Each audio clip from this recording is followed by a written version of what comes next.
परिस्थितियां विषम हैं, परिस्थितियां आउट ऑफ कंट्रोल है, परिस्थितियां बड़ी डिफिकल्ट है, परिस्थितियों का प्रभाव हम पर बड़ा ज्यादा है। ऐसी कौन कौन सी परिस्थितियां आपके जीवन में आता है बताइए।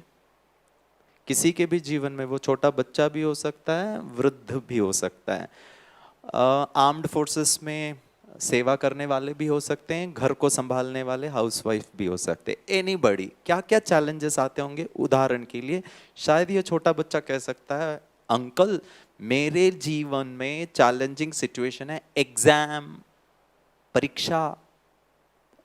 आपके जीवन में ऐसे कौन कौन सी है ना छोटू, परीक्षाएं डिफिकल्ट लगती है ना।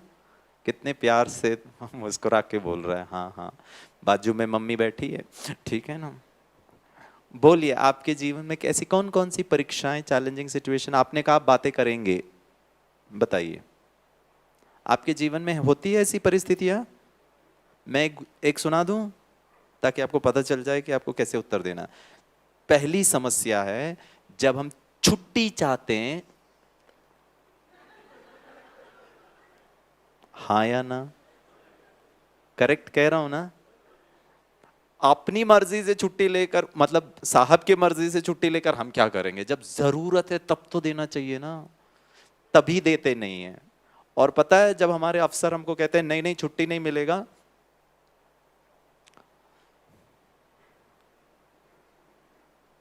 कुछ कर तो सकते नहीं है, फिर अंदर ही अंदर दुखी होते हैं, ठीक है ना। मैनेजिंग चैलेंजिंग सिचुएशन, बताइए आप, बताइए।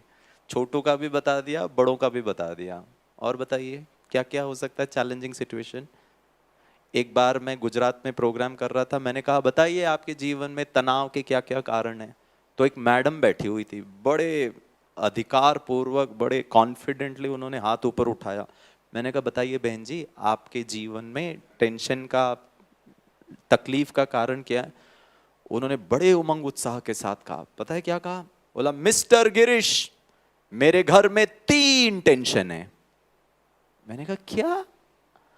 घर में डबल डोर रेफ्रिजरेटर है, बाथरूम में बेदिंग टब है, इंटरनेशनल ब्रीड के 2 कुत्ते हैं, ये आप बोल सकते हैं, पेट एनिमल्स हैं, घर में 3 टेंशन है, मुझे समझ में नहीं आया। मैंने कहा मैडम थोड़ा प्रकाश डालिए। उन्होंने कहा बताती हूं। उन्होंने कहा मेरे घर में एक बड़ा टेंशन है, एक मिडिल टेंशन है, एक अभी अभी पैदा हुआ है। ये बड़ा टेंशन कौन है।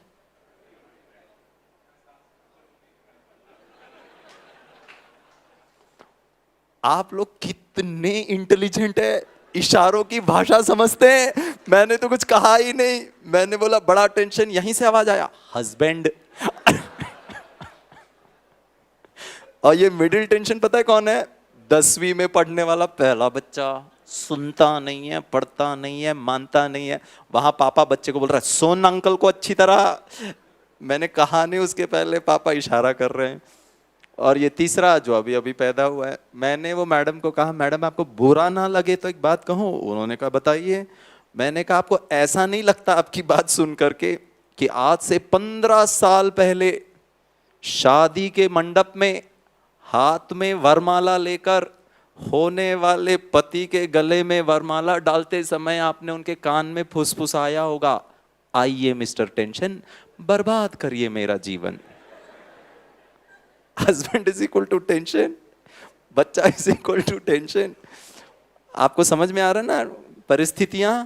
अब बताइए आपके जीवन में चैलेंजिंग सिचुएशन, चैलेंजिंग व्यक्तियां कौन कौन है, कैसे कैसे। आपने कहा आप बात करेंगे मेरे से। कई भाई बहनों को तो यहां पर बात करना ही टेंशन वाली बात लग रही है। होता है ना आपको चैलेंजिंग सिचुएशन। हो सकता है घर में किसी की तबीयत खराब हो तो वो आपके लिए चैलेंजिंग सिचुएशन है। अब ऑफिस भी जाओ, बच्चे को हॉस्पिटल भी लेकर जाओ, छुट्टी भी नहीं मिल रही है, 3 महीने से ट्रीटमेंट चल रहा है, कुछ सुधार नहीं हो रहा है, परेशानी की बात है या नहीं। अब इससे ज्यादा हम क्या कर सकते हैं। डॉक्टर तो कर रहे हैं ना इलाज, लेकिन वो ठीक ही नहीं हो रहा है। मान लो भगवान ना करे ऐसी कोई बीमारी, मान लीजिए कैंसर हो जाए किसी को, अब क्या कर सकते बताओ। तो फिर परेशानी वाली बात है। टेंशन का कारण आर्थिक समस्या, जितना धन चाहिए हमको जीवन को बड़े सुचारू रूप से चलाने के लिए, कभी ऊपर नीचे कोई बात हो जाए, किसी की तबीयत खराब हो जाए, उसमें हमने बड़ा खर्चा कर दिया है तो घर की परिस्थिति थोड़ा डावाडोल हो जाती है। हाँ या ना? और बताइए। बच्चा पढ़ता ही नहीं है सर, उसके लिए हम इतनी मेहनत कर रहे हैं, हमने तो जीवन में चलो कैसे करके निकाल दिया, इसका जीवन तो सवर जावे ना। लेकिन क्या करे, 24 घंटे में 25 घंटे मोबाइल में बैठा रहता है, इंटरनेट में रहता है, फेसबुक। सब माता पिता जिन्होंने बच्चों को लाए उनको देख रहे, सुन रही है कि नहीं, ठीक है ना? क्या कर सकते हैं, ये सब चैलेंजेस ही है। और बताइए, अगर आप आर्म्ड फोर्सेस में हैं तो आपका जो नेचर ऑफ वर्क है, आपका जो जॉब डिस्क्रिप्शन है, वो बाय डिफॉल्ट ही चैलेंजिंग है। बॉर्डर एरिया पे मुझे याद आता, मेघालय में तुरा और वो वाले एरिया में हम गए तो वहाँ हमारे बीएसएफ के जवान भाइयों ने हमको कहा क्या परिस्थिति होती है, बारिश बारिश बारिश, 8-8 घंटे की ड्यूटी, 4-4 घंटा उनको वो बॉर्डर को, and it's a very difficult terrain. Girish भाई का जॉब तो बड़ा अच्छा है, एसी हॉल में बड़ा अच्छी तरह कुर्सी में बैठो, 1-1.5 घंटा बात करो, tata bye bye good night बोल के निकल जाओ। परिस्थिति, जॉब ही इतना इजी है, ना धूप ना गर्मी ना सर्दी, और आप लोग जिस परिस्थिति में काम करते हो बड़ा ही चैलेंजिंग सिचुएशन है। हाँ या ना? और घर से अकेले दूर रहते हैं, परिवार वालों से दूर रहते हैं, खाना भी कैंटीन का, ये भी एक परिस्थिति है। मैडम आप कुछ कह रहे थे? हाँ जी, क्या चीज? कौन सा अटेंडेंस? Biometric attendance? अच्छा, ओहो, मुझे ना थोड़ा अपडेट होना पड़ेगा। पता है बहन जी ने क्या? हाँ बोलिए भाई साहब। पोस्टिंग जहां नहीं चाहिए वहीं पर पोस्टिंग देते हैं, और जो चाहिए वो तो कभी मिलता ही नहीं है। आप लोग है ना, आप लोग थोड़ा ट्यूबलाइट जैसे हो, थोड़ा धीरे धीरे खुल रहा है चैलेंजेस। स्टार्टिंग में किसी ने, ब्रदर भाई साहब बताइए, टू गुड। हाँ जी, मल्टीटास्किंग। अब घर का भी काम करो, ऑफिस का भी काम करो। हाँ जी, हाँ, ओके, बराबर है। हमारा जॉब में ही 2-3 काम एक साथ करना पड़ता है, रिएक्शन टाइम बहुत कम रहता है, जल्दी जल्दी करो, सब काम जल्दी जल्दी होना चाहिए, उसकी वजह से टेंशन होता है। बायोमेट्रिक, ट्रैफिक में फंस गया हूं, अगर वो अंगूठा नहीं लगाया तो आधा दिन की छुट्टी चली जाएगी बेमतलब में, मेरी क्या गलती थी, ट्रैफिक ही ऐसा है तो ऐसा ही है। ठीक है, और बताइए टेंशन का कारण, और कुछ है टेंशन का कारण?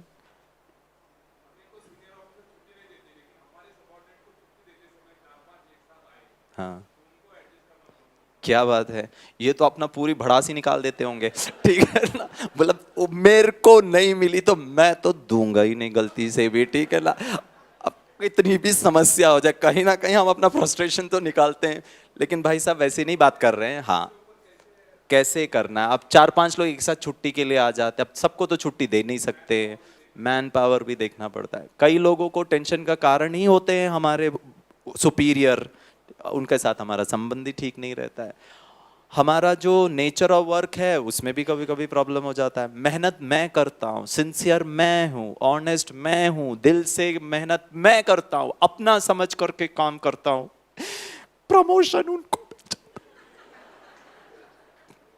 उनको मर्जी का ट्रांसफर, और मुझे एकदम रिमोट लोकेशन वाला ट्रांसफर। ये दुनिया ही उल्टी है, अच्छाई की दुनिया ही नहीं रही।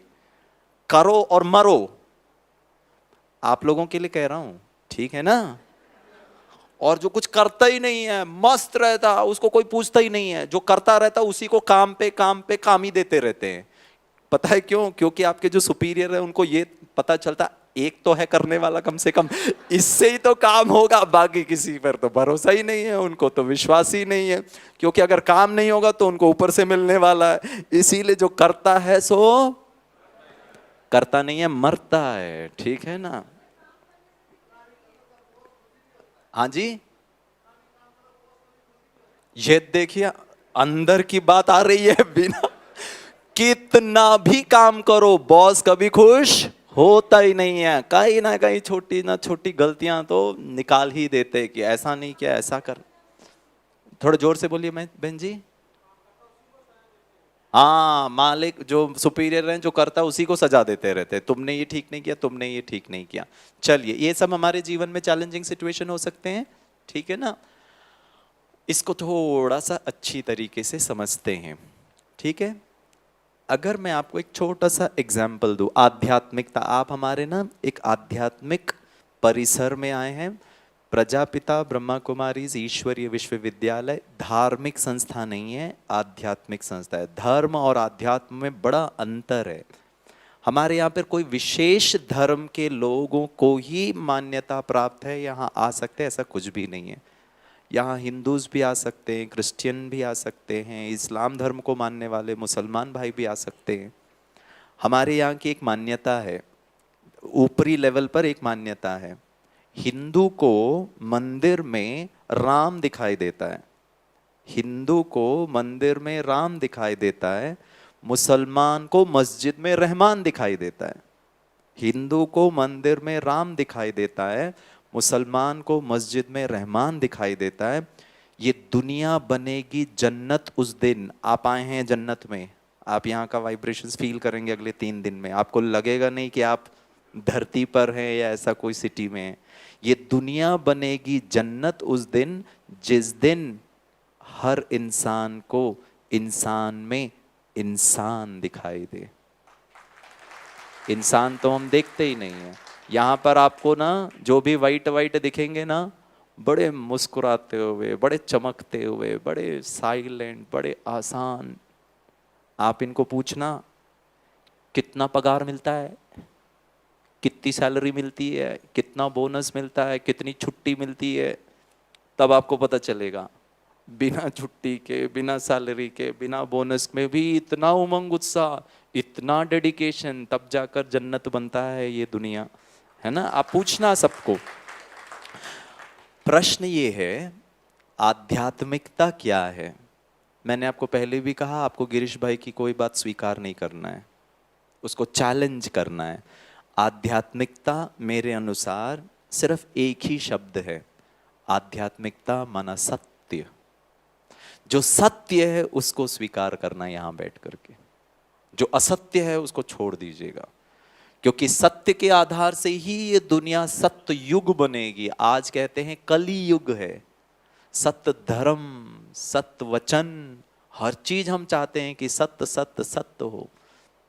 सत्य माना, सत्य जो होता है ना, ये ब्रह्मा कुमारी इसका क्रिएशन नहीं है। सत्य, सत्य तो सत्य ही है। हम वो सत्य को आप तक पहुंचाने का प्रयास कर रहे हैं।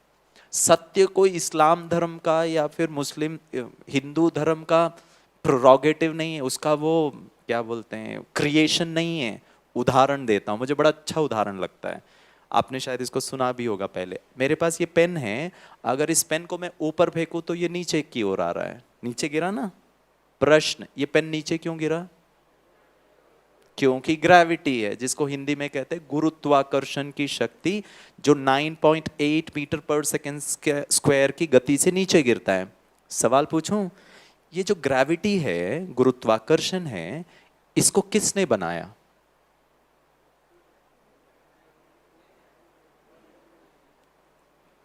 Who created gravity? ग्रेविटी का निर्माता कौन? मैन्युफैक्चर, हाँ जी, जोर से बोलो बेटा।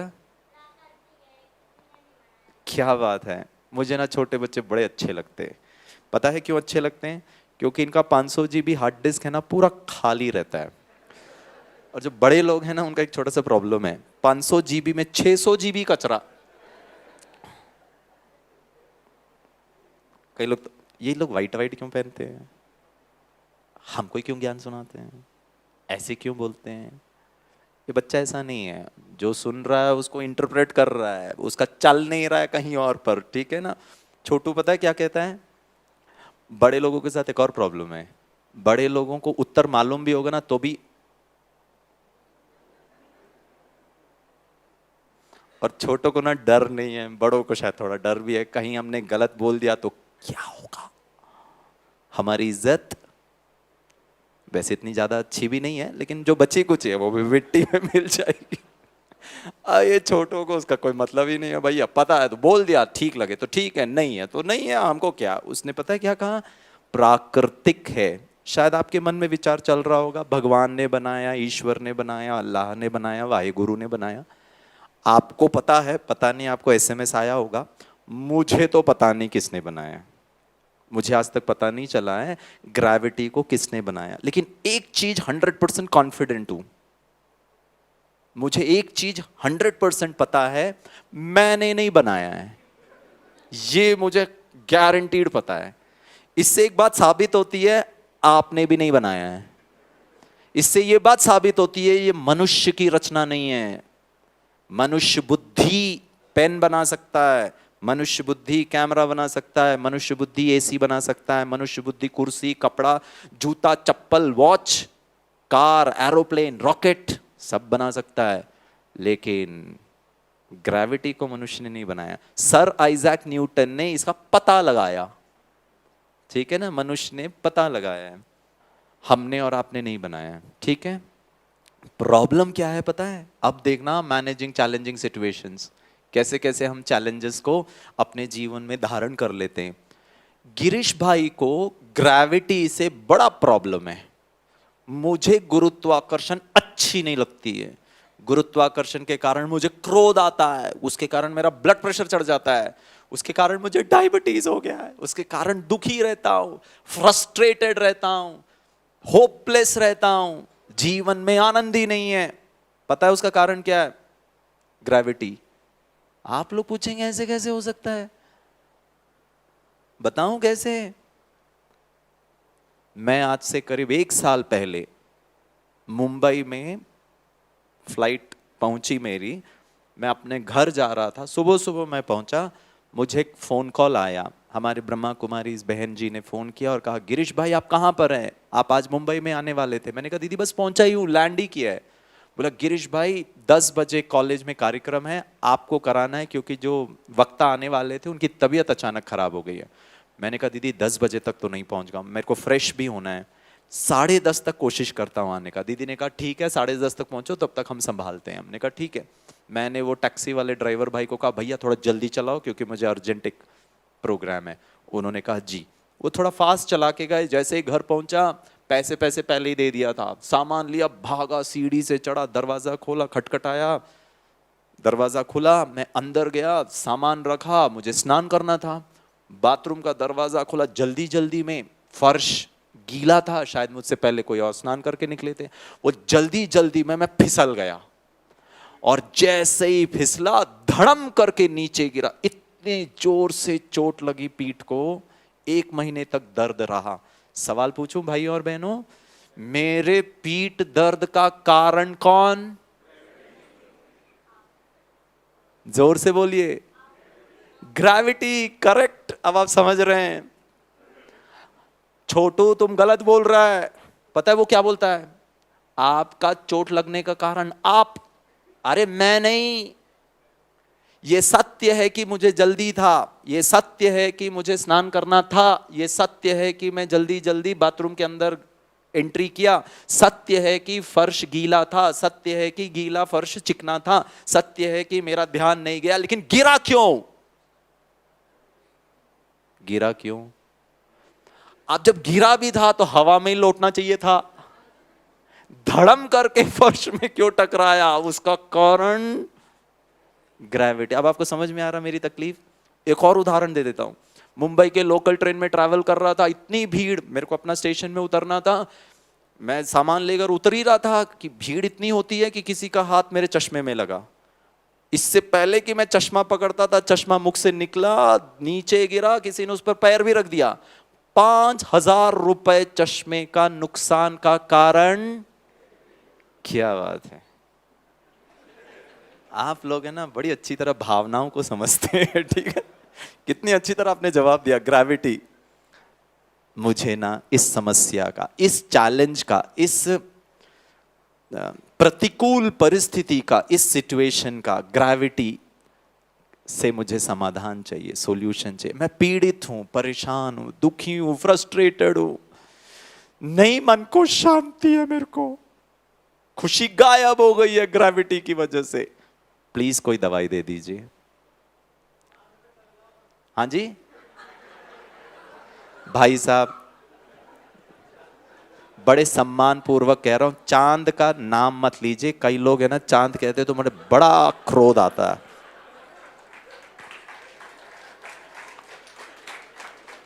एक तो मैं सच बोल रही, ताली भी बजा रहे हैं चांद को लेकर के। ऐसे कोई जले पे नमक छिड़कता है क्या? भाई साहब आप खर्चा करने को तैयार है तो जाने को तैयार हूं। बोलते चांद पे चले जाओ, अरे वहां जाके करूंगा क्या? बोलिए। मैं, हाँ जी, थोड़ा हाथ उठाएंगे, कौन कह रहा है मुझे? हाँ, ओ सॉरी सर, बोलिए क्या बोल रहे हैं? बैठ के बोलिए, बैठ के भाई साहब, आप बड़े सम्माननीय है, बुजुर्ग। हाँ इन्होंने तो ग्रेविटी को कोई संज्ञा दे दी है। केयरफुल होकर काम करिए, ग्रेविटी आपको कभी परेशान नहीं करेगी। टू गुड ब्रदर, आप है ना मेरे लेवल पर आ गए हैं, ठीक है ना। मैं चेन्नई में डॉक्टर्स का हम प्रोग्राम कर रहे थे, जैसे आप आर्म्ड फोर्सेस के बड़े क्या बोलते सम्माननीय दर्शक यहाँ बैठे हैं, वैसे सब डॉक्टर्स बैठे हुए थे। वहां पे भी मैंने यही उदाहरण दिया। तो एक मैडम बैठी हुई थी, उन्होंने हाथ ऊपर उठाकर कहा, गिरीश भाई मेरे पास दवाई है आपके लिए। मैंने कहा madam thank you so much, आप कितने अच्छे हैं। उनके बाजू में ही शायद उनके मिस्टर बैठे थे कि कोई उनके कलीग थे, मुझे नहीं पता, भाई साहब थे, उन्होंने भी हाथ ऊपर उठाया। मैंने कहा सर बताइए। बोला गिरीश मैं भी आपकी का इलाज कर सकता हूँ। मैंने कहा सर पहले ये बताइए आप किस चीज़ के डॉक्टर हैं? उन्होंने कहा मैं हड्डी रोग विशेषज्ञ हूँ और मेरी जो विशेषता है वो है टोटल नी रिप्लेसमेंट, मैं पूरा घुटना चेंज करता हूँ।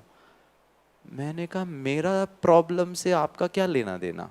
उन्होंने कहा गिरीश भाई तुम्हारा जो ये टॉप फ्लोर है ना, ये यहाँ आ गया है and it needs a replacement, उसका पूरा परिवर्तन करना है, मैं कर। मैंने कहा भाई साहब ऐसा भी कोई मजाक करता है क्या? मैंने कहा आपके पास गलती से भी नहीं आऊंगा, मैडम आप दवाई दीजिएगा। उन्होंने कहा गिरीश भाई आपके लिए 2 दवाई है। मैंने कहा बीमारी ज्यादा है क्या, 2 दवाई? बोला नहीं नहीं, एक दवाई खाइए, असर ना करे तो दूसरा ले लीजिएगा। मैंने कहा बताइए पहला दवाई। उन्होंने कहा पहला दवाई है भर्ती हो जाओ।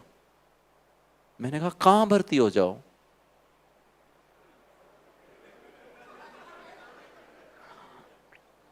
कितने खुशी से बोल रहे हैं, पागल खाने। आप अच्छे नहीं लग रहे मुझे, ठीक है। मैंने कहा मैडम, और किसी ने तो पीछे भी बोल दिया आगरा वाला बड़ा अच्छा हॉस्पिटल है, ठीक है ना। मैंने कहा आप तो एड्रेस भी बता रहे हो मुझे। मैंने कहा मैडम वो तो भाई साहब भी वैसे ही कर रहे थे, टोटल रिप्लेसमेंट कर लो, भर्ती हो जाओ। मैंने कहा आप दूसरा दवाई बताइए। पता है वो मैडम ने दूसरा दवाई क्या दिया? उन्होंने कहा गिरीश भाई दूसरा दवाई है स्वीकार कर लो। सवाल पूछूं भाइयों और बहनों, इस सभा में गिरीश भाई को छोड़कर आप सभी को आज तक आपकी जितनी उम्र है, पिछले 40 साल, 50 साल, 35 साल, 10 साल, 15 साल, जितने भी आपकी उम्र है, एक क्षण आपको गुरुत्वाकर्षण को लेकर परेशानी नहीं हुई? हुई क्या? यहां पे दुखी हुए गुरुत्वाकर्षण को लेकर? नहीं। और ये छोटू ने बड़ा सही उत्तर दिया, और भाई साहब आपने तो जबरदस्त उत्तर दिया। सारे लोग, आप लोग मुझे क्या कहते पता है? तुम्हारा ध्यान, तुमने केयरफुली काम नहीं किया, your attention was not on what you were doing. मतलब मेरा दर्द का कारण एब्सेंट माइंड, मेरा माइंड ही है ना, या किसी और का माइंड है? मेरा, मैं ही हूं ना। सत्य को स्वीकार करना। आप सब बड़े बड़े बड़े अच्छे हैं गिरीश भाई के कंपैरिजन में, आप बड़े शक्तिशाली हैं, आप बड़े बुद्धिजीवी हैं, आपका विवेक काम करता है। क्यों? क्योंकि इस जन्म में सिर्फ गिरीश भाई ऐसा बेवकूफ है जिसको गुरुत्वाकर्षण से प्रॉब्लम है, आपको तो कभी प्रॉब्लम ही नहीं हुआ। आपके अंदर स्वीकार करने का, द पावर टू एक्सेप्ट करने का ताकत है, बस सेलेक्टिवली है। गुरुत्वाकर्षण को तो हमने एक्सेप्ट कर लिया, हमारे सुपीरियर जब हमें छुट्टी नहीं देते हैं तो एक्सेप्ट नहीं किया, हमारे बीएसएफ को मैंने एक्सेप्ट नहीं किया, मेरे जॉब डिस्क्रिप्शन को एक्सेप्ट नहीं किया, पत्नी को एक्सेप्ट नहीं किया, सासू मां को एक्सेप्ट नहीं किया,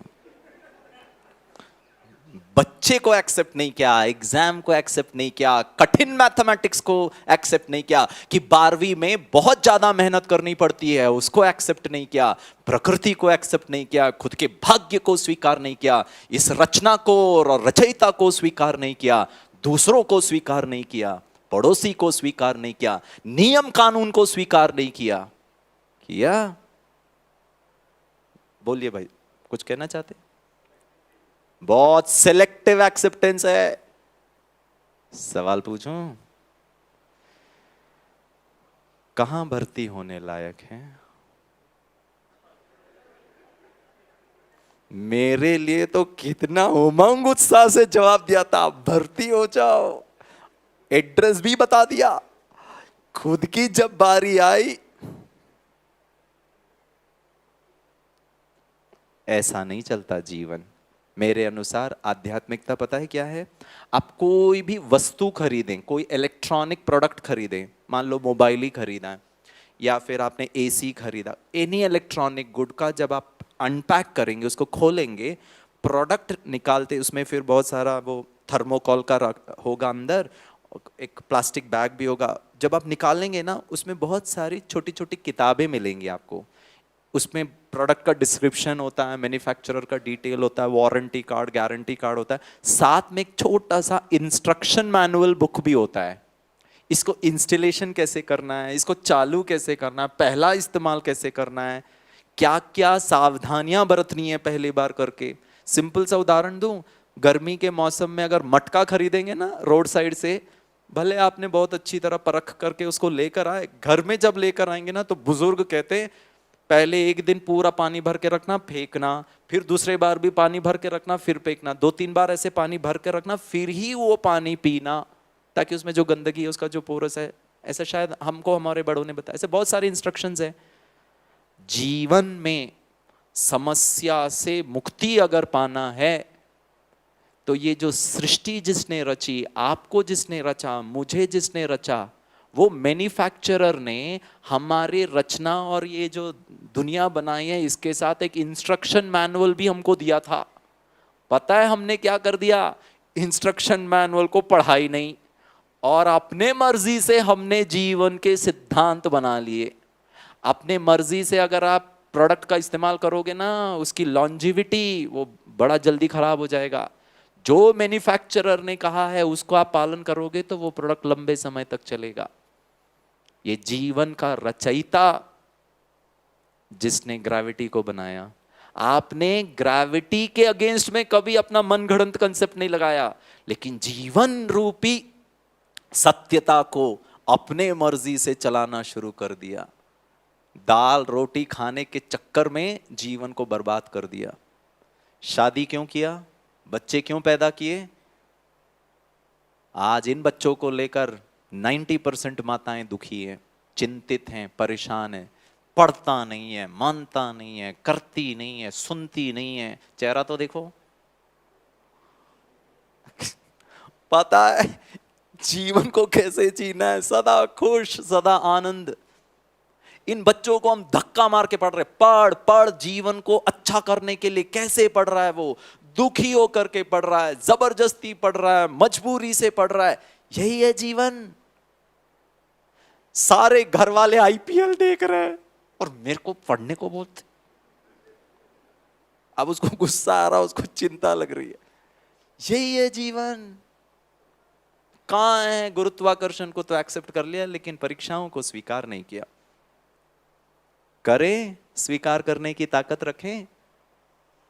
एक सत्य में आपको, जो जिसको हम क्रिएटर कहते हैं, जिसको मैं बड़े प्यार से आध्यात्मिक भाषा में परमपिता परमात्मा कहता हूं, उसको गॉड कहो, अल्लाह कहो, वाहिगुरु को, सबको एक ही कैटेगरी में रख देता हूं। जीवन का एक सिद्धांत मैं आपके साथ शेयर करता हूं। ठीक ना लगे तो बड़े अदब के साथ, बड़े कॉन्फिडेंस के साथ आप कहिए, मिस्टर गिरीश, आप जो कह रहे हैं वो गलत है। और गिरीश को ये अधिकार नहीं है आपको झूठ सुनाने का। आप बड़े ही सम्माननीय हमारे भाई हैं, बहनें हैं, लेकिन अगर सत्य है तो उसको स्वीकार कर लेना। एक सत्य मैं आपके साथ शेयर करना चाहता हूं। मेरे जीवन में मेरा दुख का कारण सिर्फ और सिर्फ और सिर्फ और सिर्फ एक ही व्यक्ति है, और वो कौन है? दिल। मेरे जीवन में मेरा दुख का कारण, अब बताइए, अगर दिल इधर था तो यहां भी कुछ होना चाहिए।